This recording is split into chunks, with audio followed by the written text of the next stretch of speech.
কেনেকৈ মিটিং কৰিব আৰু তেখেতসকলে এতিয়া আৰ্টছাৰ মানুহ হয় না তেখেতসকলে বিজেপি চৰকাৰৰ মানুহ হয় আমাক বুজাই দিব লাগে যদি তেখেতসকলে ৰুলিং গভৰ্ণমেণ্টৰ সদস্য হৈ পেলাই আৰ্টছাৰ মিটিঙত বহিব পাৰে আৰ্টছাৰ সিদ্ধান্ত ল'ব পাৰে তেতিয়াহ'লে তাত আৰু বুজিবৰ কাৰণে আমাৰ বাকী নাই দ্যাট মিনছ তেখেতসকলে পইচাৰ নিচিনা কাম কৰি আছে একটাই পইচাটোক ইফালে ইফালে উল্টাই দিলে এটাই মুদ্ৰা হয় হিচাপত আমি ক'ব কাৰণে বাধ্য হৈ আছোঁ ইয়াত আমাৰ ক'বৰ কাৰণে কিন্তু বিৰাট দুখ পাই আছোঁ যিটো জাতীয় সংগঠন হয় আমিও জাতীয় সংগঠন হয় এটা জাতীয় সংগঠনে এটা জাতীয় সংগঠনৰ কথা কোৱাটো অলপ বেয়া লাগে কিন্তু যেটো জাতিৰ সমস্যা सबसे पहले राउर लगे दिल से मोर जोहार है ये आशा सबसे पहले সকলোকে নমস্কাৰ জোহাৰ আজি আমি সদৌ অসম আদিবাসী ছাত্ৰ সন্থা হৈ পেলাই স্পষ্ট কৰিব খুজি আছো যেটো আমাৰ সদৌ অসম আদিবাসী ছাত্ৰ সন্থাৰ দীৰ্ঘদিনীয়া দাবী আজি আদিবাসী বিলাকৰ স্থিৰীকৰণ কৰাৰ যেটো প্ৰক্ৰিয়া চলি আছে আৰু এই প্ৰক্ৰিয়াটো আজি সলিউশন পথত আহিব খোজাত আজি আমি সকলোতকৈ যেটো আমি দুখ পাই আছো হিটো হল সবতকৈ ডাঙৰ কথা পল্লৱ লোচন দাস বিজেপিৰ এমপি আমাৰ সঞ্জয় কিষাণ তেৰাছ গোৱালা তেখেতসকলে আজি ৰুলিং গভৰ্ণমেণ্টৰ মিনিষ্টাৰ আমাৰ সঞ্জয় কিষাণ দা লগতে আৰ্টছাৰ কিছুমান সদস্য তথা সেইদিনা 9 তাৰিখ গ্ৰুপ অফ মিনিষ্টাৰৰ টকত যেটো পল্লৱ লোচন আমাৰ পৱন বিদ্যাই আৰ্টছাৰ সম্পাদকে যেটো কথা দাঙি ধৰিছিল তাক আমি ইমান ইম্পৰ্টেন্স দিয়া নাছিল কিন্তু তেখেতসকলে আজি বাৰে বাৰে এটা কথা বাৰে বাৰে তেখেতসকলৰ যেটো এক্টিভিটিজ দেখা পাই পেলাই আমি আজি সদৌ অসম আদিবাসী ছাত্ৰ সন্থাই আমি দুখ পাইছো যেটো আমি ভাবি আছিলো আৰ্টছা এটা জাতীয় সংগঠন বুলি আমি ভাবি আছিলো আৰু সেই হিচাপত তেখেতসকলক জাতীয় সংগঠন হিচাপত আমি মান সন্মান কৰি আছিলো আৰু তেখেতসকলৰ ওপৰত আমাৰ আশাও আছিল যে তেখেতসকলে এটা জাতীয় সংগঠন হিচাপত জাতিৰ কাৰণে কাম কৰিব বা কৰি আছে বুলি আমি ভাবি আছিলো কিন্তু তেখেতসকলৰ যেটো আমি কাৰ্যকাৰী বা যেটো ষ্টেপবিলাক চাই আছো আমি অলপ দুখ পাইছো আজি আমি সদৌ অসম আদিবাসী ছাত্ৰ সন্থা আমি জাতীয় সংগঠন হয় জাতিৰ কাৰণে যিকোনো কম্প্ৰমাইজত আমি কৰিব পাৰো আমি জাতিক লৈ পেলাই আমি হিটোক লৈ পেলাই আমি কোনোদিন কাৰো লগত কম্প্ৰমাইজ নকৰো এইটো আমাৰ একদম স্পষ্ট কথা আৰু স্পেচিয়েলি আমি যেটো আদিবাসী সংগঠনৰ হয় এখানে আদিবাসীৰ ইস্যুত লৈ পেলাই আমি সদায় আগবাঢ়ি যাওঁ কিন্তু সেইদিনা 9 তাৰিখৰ যেটো ষ্টেটমেন্ট পৱন বিদ্যা দিলে যে তাত কৈছে যে 36 জনগোষ্ঠীক এসটি দিয়াটো আমি সমৰ্থন নকৰো আমি তেখেতক আজি কোৱেশ্চন কৰিব খোজো এই 36 জনগোষ্ঠীক আপুনি লিষ্ট কৰিছিল নেকি না কোনবা জনগোষ্ঠী লিষ্ট কৰিছিল নেকি এটো তো সৰকাৰে কৰিছিল না এই সময়ত কংগ্ৰেছ সৰকাৰৰ নেতৃত্বত এইবিলাক এক্সপাৰ্ট কমিটিৰ দ্বাৰাই এইবিলাক সিলেকশন কৰা হৈছিল তেতিয়া তেখেতসকলে কি মনে মনে আছিল তেতিয়া তেখেতসকলে ক'ব লাগিছিল তেতিয়া একো নকলে মনে মনে থাকিল আজি কোনো আশাই হওক বা আদিবাসী সংগঠনে কোনোদিন 36 জনগোষ্ঠীক এসটি দিব বুলি আমি কোৱা নাই কিন্তু ভাৰতৰ সংবিধানৰ মতে যিমান গোষ্ঠী আছে ইয়াত এসটি পাবৰ কাৰণে এসসি পাবৰ কাৰণে সেইবিলাক জনগোষ্ঠীক এসটি আৰু এসসি দিব লাগে বুলি আমি দাবী জনাই আছো আৰু ইটোই আমাৰ আদিবাসীৰ দাবীটো আদিবাসী সেৱা সমিতি আদিবাসী কাউন্সিলৰ থ্ৰুৰ পৰাই 1955 ৰ পৰাই আমাৰ আন্দোলন চলি আছে যে আদিবাসী যেটো অসমত থকা আদিবাসীও এসটি হয় সেই এৰিয়া ৰেষ্ট্ৰিকশন কৰাটো উঠাই দিব লাগে বুলি তেতিয়াৰ পৰা আমি কৈ আহি আছো আৰু ঠিক তেনেকৈ 96 ত আমাৰ আশাৰ জন্ম হল তেতিয়াও আমাৰ আশাৰ চাৰ্টাৰ অফ ডিমান্ড হল আদিবাসী বিলাকক এসটিকৰণ কৰিব লাগে যেটো নেকি আইডেন্টিটি হয় যত নেকি আমাৰ আইডেন্টিটি ক্লিয়াৰেন্স হয় আমি কি জাতি হয় আমাৰ কালচাৰ কি হয় হিষ্ট্ৰি কি হয় আমাৰ মাটিৰ কি অধিকাৰ সেই থ্ৰু দি আকৰ্ডিং টু ট্ৰাইবেল ষ্টেটাস থ্ৰু দি আমি সৰকাৰক আমি জনাব পাৰিছিলো কিন্তু হেইটো সৰকাৰে এৰিয়া ৰেষ্ট্ৰিকশন কৰাৰ কাৰণে আমাৰ অসমত থকা আদিবাসী তথা ওৰাংমুণ্ডা সাঁওতাল খাড়িয়া বিলাকে এসটি পৰা বঞ্চিত হৈছে কিন্তু আজি দীৰ্ঘদিনীয়া যেটো ইস্যু আজি বিজেপি সৰকাৰেৰ নেতৃত্বত যেটো সলিউশনত আনব খোজা আজি পল্লৱ লোচন দাস যেটো এমপি হয় আমাৰ এতিয়া বৰ্তমান প্ৰাক্তন কেবিনেট মিনিষ্টাৰ আৰু ঠিক তেনেকৈ এটা running cabinet minister Sanjay Kishan তেখেতসকলে যোৱাকালিৰ মিটিঙত আৰ্টছাই আহ্বান কৰা মিটিঙত তেখেতসকলে এটা ৰুলিং গভৰ্ণমেণ্টৰ সদস্য হৈ পেলাই বা মিনিষ্টাৰ হৈ পেলাই কেনকা আৰ্টছাৰ মিটিঙত বহিব পাৰে এইখিনি বস্তুত আমি এটা বস্তু গম পাই আছো আজি আৰ্টছাই মিটিংটো আহ্বান কৰা নাছিলে এটো আহ্বান কৰা দিয়া হৈছে চাগে পল্লৱে আহ্বান কৰিব দিছিলে নহলে সঞ্জয় কিষাণ আহ্বান কৰিব দিছিলে নহলে যিটা বিজেপিৰ সদস্যবিলাক যিবিলাক আজি এজেন্ট হিচাপত কাম কৰি আছে আমাক এতিয়া ক'ব কাৰণে এনেকুৱা দুখ লাগি আছে আটচাটো এটা বিজেপিৰ উইংছ হয় না টোটেলি বিজেপি তাক চলাই আছে, সেইটো ক'ব কাৰণে আমাক বিৰাট দুখ লাগি আছে। কিন্তু যিটো কাম কৰি আছে আমি কিন্তু দুখ পাই আছো। আটচাই দাবী জনাওক, কোনো কথা নাই, আটচাই জাতীয় সংগঠন হৈ পেলাই দাবী জনাওক, এছটিৰ কাৰণে দাবী জনাওক, তাত আমিও সমৰ্থন কৰোঁ, দিয়ক। কিন্তু যি আদিবাসীৰ সমস্যা সলিউশ্যনত আহিব খুজি আছে, সমস্যা সমাধানত আহিব খুজি আছে, তাক বাধা কৰাৰ কিন্তু আমি দুখ পাইছোঁ, এইটো কিন্তু আমি কেতিয়াও মানি ল'ব নোৱাৰোঁ। যিহেতু তেখেতসকলে জাতীয় সংগঠন হয় হিচাপত তেখেতসকলে আমাক ৱেলকামেই কৰিব লাগিছিল, তেখেতসকলে যিটো প্ৰাপ্য প্ৰদান কৰি আছে তাক ৱেলকামেই কৰিব লাগিছিল। সেইটো ৱেলকাম কৰি পেলাই যিকেইটা পোৱা নাই তেখেতসকলৰ কাৰণে একেলগত মিলি চৰকাৰক আলোচনা কৰি পেলাই তেখেতসকলক এচি দিব পৰা যাব, এচি দিয়াব পৰা যাব বা যি দিয়াব পৰা যায় সেইটোহে আলোচনা কৰিব লাগে। তাত আৰু মানে 36 বা 37ৰ কথা আহি নপৰে। আমিতো এতিয়াও কৈ আছো 36, 37 এইবিলাক আমি নম্বৰ আমি ক'ব নোৱাৰোঁ বা ক'ব নোখোজোঁ। কিন্তু according to RGI, according to schedule act 1950 হিচাপত ভলিউম 1 ভলিউম 2 হিচাপত যিকেইটা জনগোষ্ঠী চাব ট্ৰাইবে ST পায় সেইটো ST পাবই লাগে, সেইটো দিবই লাগে। সেইটোৰ কাৰণে চৰকাৰে যি জনগোষ্ঠীক যিকেইটা জনগোষ্ঠীক ST দিব খুজি আছে বিজেপি চৰকাৰক, তাক আমি সদায় ৱেলকাম জনাম, সদায় ST হোৱাটো আমি বিচাৰোঁ। ঠিক তেনেকেই আজি যিটো আটচাই ৱেলকামেই কৰিব লাগিছে, কিন্তু তাত দেখা পালে কেইটামান জনগোষ্ঠীক লৈ পেলাই মিটিং কৰিবলৈ কি বোলে, কিন্তু বৃহত্তৰ জনগোষ্ঠীত আৰুতো সংগঠন আছে, তেহঁতসকলক কিয় চাইড কৰি ৰাখিছে? তেতিয়াহ'লে আমিও তেনেকৈ কাম কৰিব পাৰোঁ। বহুত চাব ট্ৰাইবক মিটিং মাটাং কৰি পেলাই আমি এটা ফৰ্মালিটি দেখাই পেলাই আমি দাবী জনাব পাৰোঁ, কিন্তু আমি কিয় কৰা নাই? যিটো ভাল হৈ আছে ভাল হ'ব লাগে, ভাল হোৱাটো সদায় ৱেলকাম কৰিব লাগে, কিন্তু সেইটো নকৰি পেলাই তাত প্ৰতিক্ৰিয়া কিবা কৰা বা কিবা খেলি মেলি কৰা, এইটো কিয় হৈ আছে? আজি পল্লৱ লোচন দাসক আমি কুৱেশ্যন কৰিব খোজোঁ, তেখেততো সাংসদ হয়, তেখেততো MP হয়, ৰানিং MP হয়, তেখেতে এজন ৰুলিং গভৰ্ণমেণ্টৰ সদস্য হৈ পেলাই তেখেতে আটচাৰ মিটিঙত বহি পেলাই কেনেকা মিটিং কৰিব পাৰিল, কেনেকা মিটিং কৰিব? আৰু তেখেতসকলে এতিয়া আটচাৰ মানুহ হয় না তেখেতসকলে বিজেপি চৰকাৰৰ মানুহ হয়? আমাক বুজাই দিব লাগে। যদি তেখেতসকলে ৰুলিং গভৰ্ণমেণ্টৰ সদস্য হৈ পেলাই আটচাৰ মিটিঙত বহিব পাৰে, আটচাৰ সিদ্ধান্ত ল'ব পাৰে, তেতিয়াহ'লে তাত আৰু বুজিবৰ কাৰণে আমাৰ বাকী নাই। দ্যাট মিনছ তেখেতসকলে পইচাৰ নিচিনা কাম কৰি আছে। একটাই পইচাটোক ইফালে ইফালে উল্টাই দিলে এটাই মুদ্ৰা হয় হিচাপত আমি ক'ব কাৰণে বাধ্য হৈ আছোঁ। ইয়াত আমাৰ ক'বৰ কাৰণে কিন্তু বিৰাট দুখ পাই আছোঁ। যিটো জাতি সংগঠন হয়, আমিও জাতীয় সংগঠন হয়, এটা জাতীয়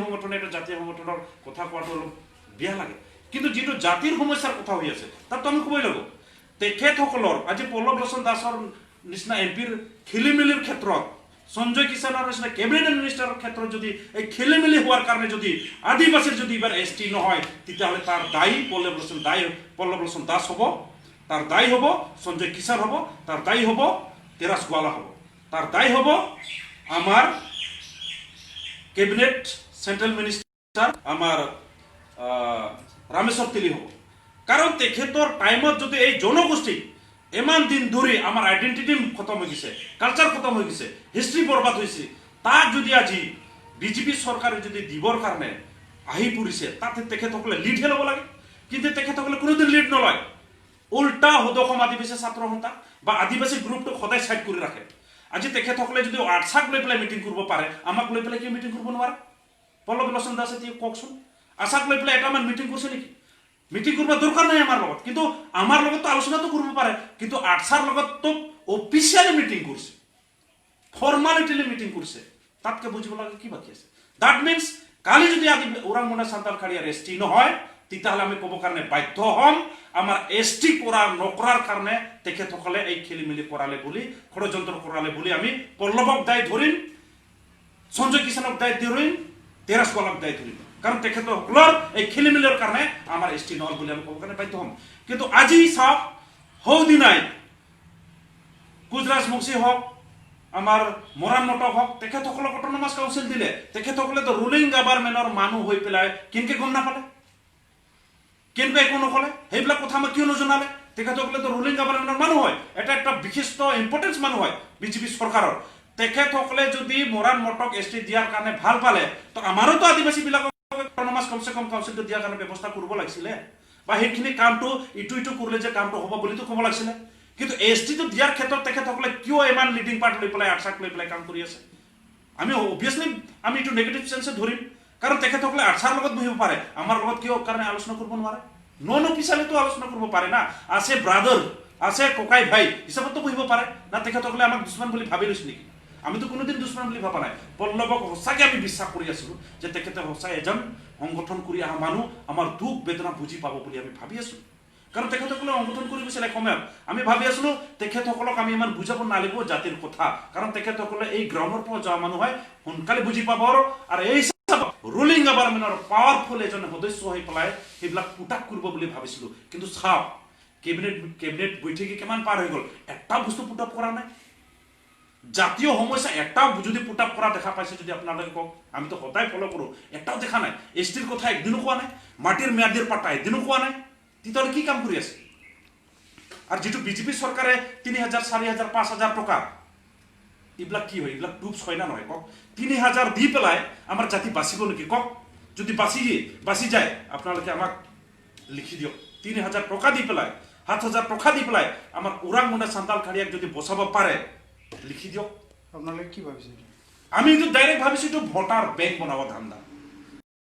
তাৰমানে বেছি পইচা নালাগে আৰু পইচা হিচাপ কৰিব নাজানে এইটোৰ কাৰণে ৭,০০০ দি আছে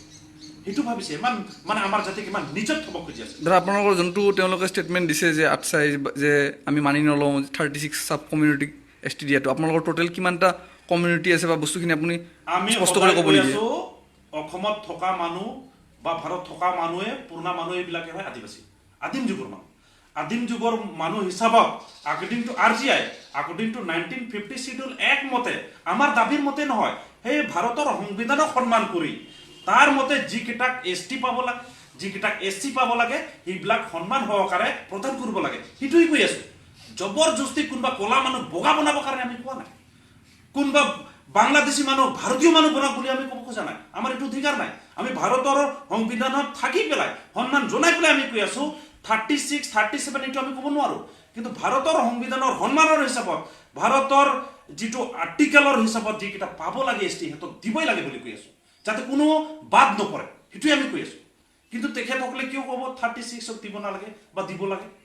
আপোনাৰ সাব কমিউনিটি কিমান আছে টোটেল অনুমানিক আমাৰ সাব কমিউনিটি হিচাপত আমাৰ আকৰ্ডিং টু আদিবাসী হিচাপত আমি একজেক্ট নাম্বাৰ আমি ক'ব কাৰণে ইয়াত দুখ পাওঁ সেইটোৰ কাৰণে আজি আপুনিও আদিবাসী আদিম যুগৰ মানে আদিবাসী কিন্তু according to act according two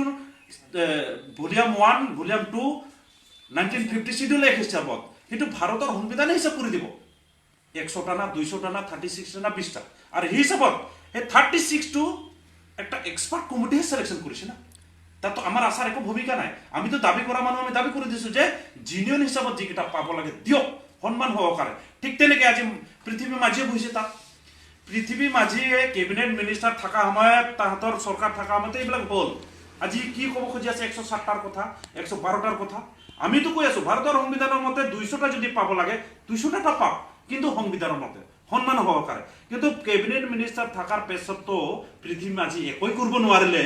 আৰু আজি তেখেতে আহি পেলাই কি কৰিব খুজি আছে যিটো হ'ব খুজি আছে তাকো কি বাধা কৰিব কাৰণে আহি আছে নেকি গতিকে এনেকা টাইপৰ বাধা কৰা মিনিষ্টাৰ প্ৰাক্তন মিনিষ্টাৰ ৰানিং মিনিষ্টাৰক আমি কেতিয়াও কিন্তু কম্প্ৰমাইজ কৰিব নোৱাৰোঁ সদৌ অসম আদিবাসী ছাত্ৰ সন্থা স্পষ্ট কৰি দিছে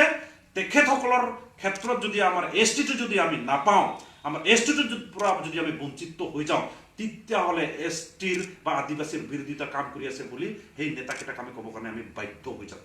গতিকে আজি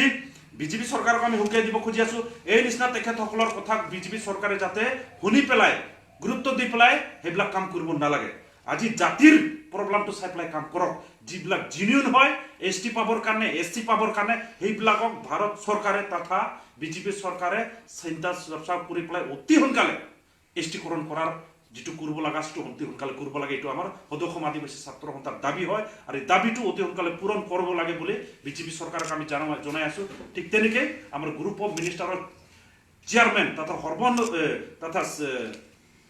হেমন্ত বিশ্ব শৰ্মাক কৈ আছোঁ যিটো গ্ৰুপ অফ মিনিষ্টাৰৰ টক হৈ গ'ল যিকেইটা আকৰ্ডিং টু RGI ST পাব লাগে SC পাব লাগে সেইকেইটাক অতি সোনকালে প্ৰদান কৰাৰ কাৰণে আমি গ্ৰুপ অফ মিনিষ্টাৰক এই ৰিপৰ্টটো বনাই পেলাই অতি সোনকালে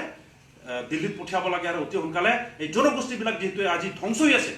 হিষ্ট্ৰী কালচাৰ মাটি বাৰী সব শেষ হৈ আছে গতিকে যদি ST নিদিয়ে সেই জনগোষ্ঠী কিন্তু অসমত বাচি নাথাকে একদিন শেষ হৈ যাব গতিকে অতি সোনকালে এটা ভাল ৰিপৰ্ট বনাই পেলাই group of মিনিষ্টাৰৰ chairman Hemanta Biswa Sarma তথা আমাৰ অসমৰ CM সৰ্বানন্দ সোণোৱাল চৰকাৰে এই জনগোষ্ঠীৰ স্বাৰ্থত জনগোষ্ঠীক বচাওয়াৰ কাৰণে এই ৰিকমেণ্ডেশ্যন অতি সোনকালে ধুনীয়াকৈ লিখি পেলাই পঠাওক তাকে এই জনগোষ্ঠীক বচাবৰ কাৰণে সেইকাৰণে এটা পজিটিভলি যাই পেলাই যাতে আমি ST পাওঁ আৰু আমি অসমত বাচি থাকিব পাৰোঁ অসমক বচাবৰ কাৰণে সেই লক্ষ্য ৰাখি আজিৰ প্ৰেছ মিটটো আমি প্ৰেছ মিট কৰিলোঁ দাদা আপোনালোকে 2021 কেনেকুৱা ভূমিকা ল'ব যদি আপোনালোকৰ 21 ST নহয় 21ত নহয় 21ৰ আগত কৈছোঁ আমি 21 বুলি নহয় দেই 21ৰ আগত মিনছ 2020 ভিতৰত 20 ডিচেম্বৰৰ লাষ্ট 30 তাৰিখৰ ভিতৰত তাৰ জানুৱাৰী গ'লে কিন্তু নহ'ব তাত কিয় হ'ব নোৱাৰে ডিচেম্বৰলৈকে লাষ্ট টাইম দিছোঁ বিজেপি চৰকাৰক সেই ডিচেম্বৰৰ ভিতৰত 2020 ভিতৰত যদি আদিবাসীবিলাকক ST নিদিয়ে তেতিয়াহ'লে অসমত থকা আদিবাসীবিলাক আনকি ভাৰতত থকা টোটেল আদিবাসীবিলাকক কিন্তু বিজেপিৰ এগেইনষ্টত যাবৰ কাৰণে আমি বাধ্য হৈ যাম কাৰণ আমাৰ ST হৈ আমাৰ জ্বলন্ত সমস্যা ST হৈ আমাৰ জাতিৰ প্ৰটেকশ্যন ST হৈ আমাৰ সাংবিধানিক সুৰক্ষা যিটো অসমত আজি আমি সাংবিধানিক সুৰক্ষা নোপোৱাৰ কাৰণে আমাৰ জাতি ধ্বংস হৈ আছে জাতিবিলাক মাটি বাৰী সম্পত্তি খতম হৈ গৈছে মান সন্মানটো দূৰৰ কথা আমাৰ সম্পত্তিহে এই হিচাপত আমি ST আমাক লাগিবই অন্যথা ভাৰতৰ আদিবাসীবিলাকে বিজেপিৰ এগেইনষ্টত যাবৰ কাৰণে বাধ্য হৈ যাম লগে লগে আমি ভোট বৰ্জন নকৰিম বিজেপিক বৰ্জন কৰিম আমাৰ ষ্টেটমেণ্ট একদম